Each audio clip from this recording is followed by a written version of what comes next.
Hello, good morning. I think I could make video in French or English. What do you think? Uh, I'm reviewing a few notes that I took from my courses on Christianity and mythology. And I've done videos on this topic in the past because I'm rereading my Bible and trying to understand the context of it, where and when and by whom it was written, and seeing that, understanding the context, because sometimes you get access to other sources like uh,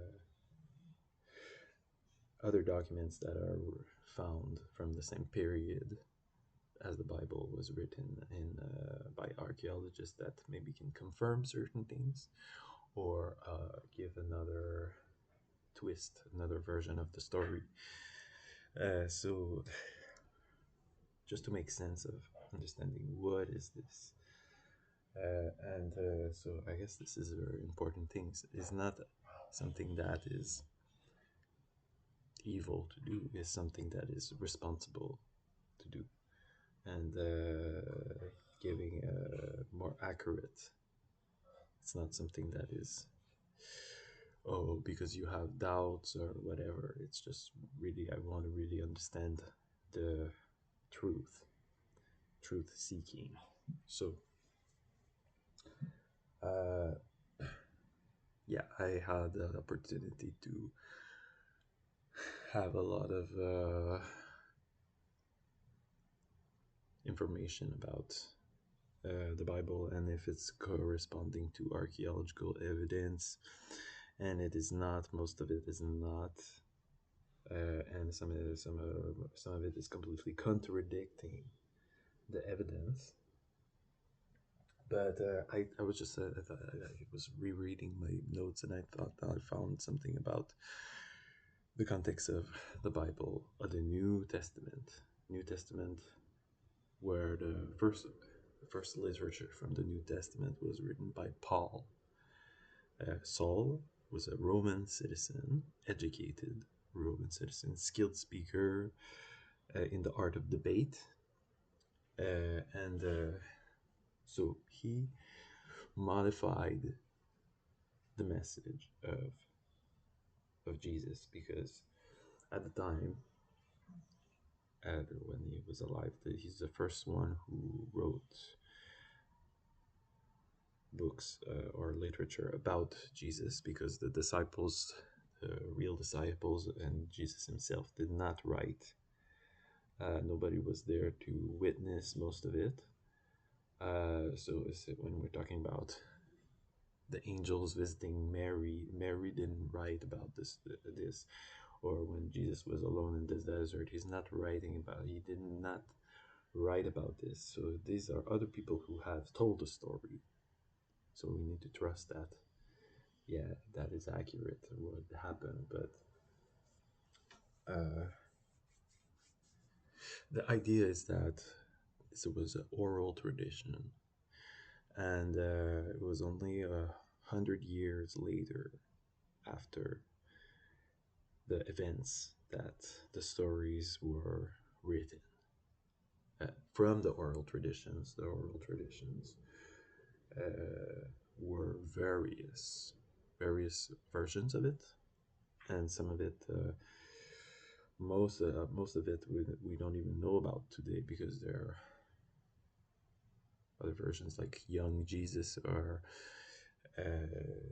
many different stories. Some of the books written about Jesus did not include crucifixion, did not include the death of Jesus. It was just the teachings.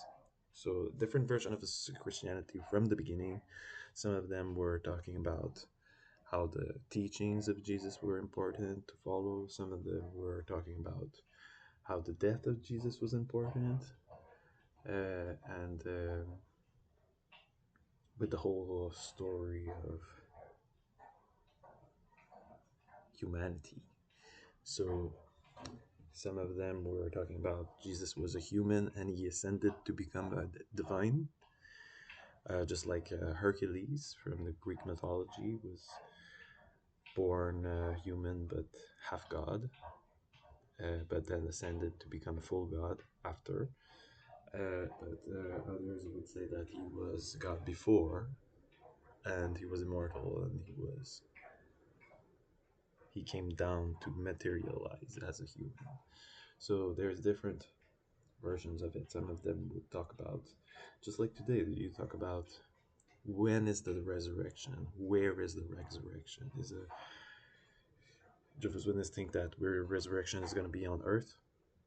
Catholics think that the resurrection is going to be in heaven, in the spiritual realm. Uh, and when is that happening? Catholics think that as soon as you die, you resurrect. Jehovah's Witnesses think that you die, and then it's only at the last days after Armageddon that you get resurrected. So there's very different.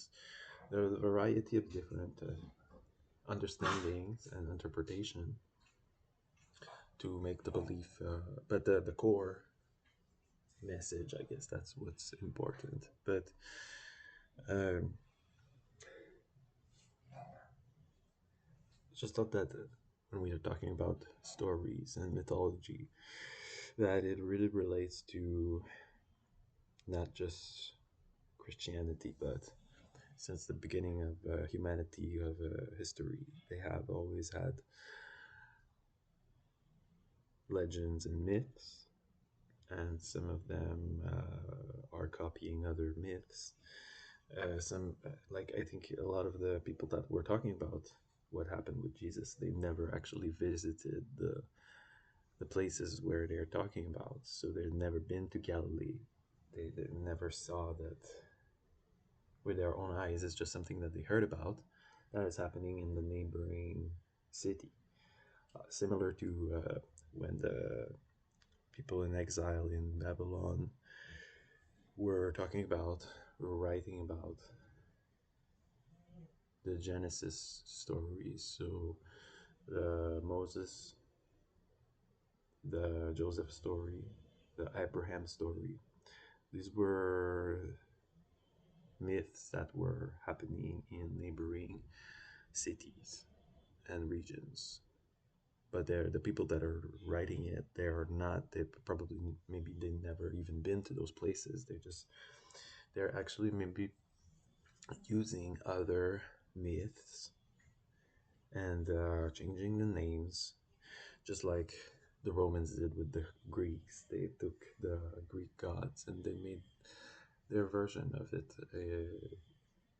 For example, if we talk about the Odyssey of Homer, Odysseus was the main hero. Later on, there was another version that was made, was Jason and the Argonauts. These are similar. It's the voyage back home from the Trojan War. But when we're talking about who inspired what, well, the Jason story was written 300 years later, and it's telling the very similar things that happened from the Odyssey story. And the Odyssey story was written before, so that's a lot of documents. The Bible's not that old. A lot of the documents that tell similar stories of the Bible, they were written before. So the Bible is a lot of the times just changing a few things from myths that already existed, changing a few characters. And so it's just an adapting to another culture.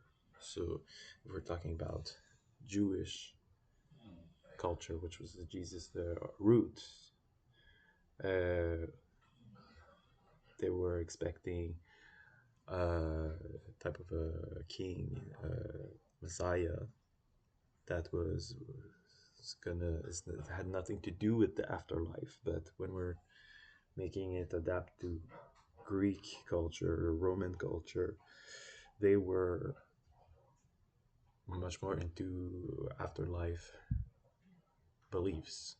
So that's how the message became changed and adapted to another culture. So there, that's my understanding of it. I'll leave it at that. Thank you for listening. I hope this is helpful.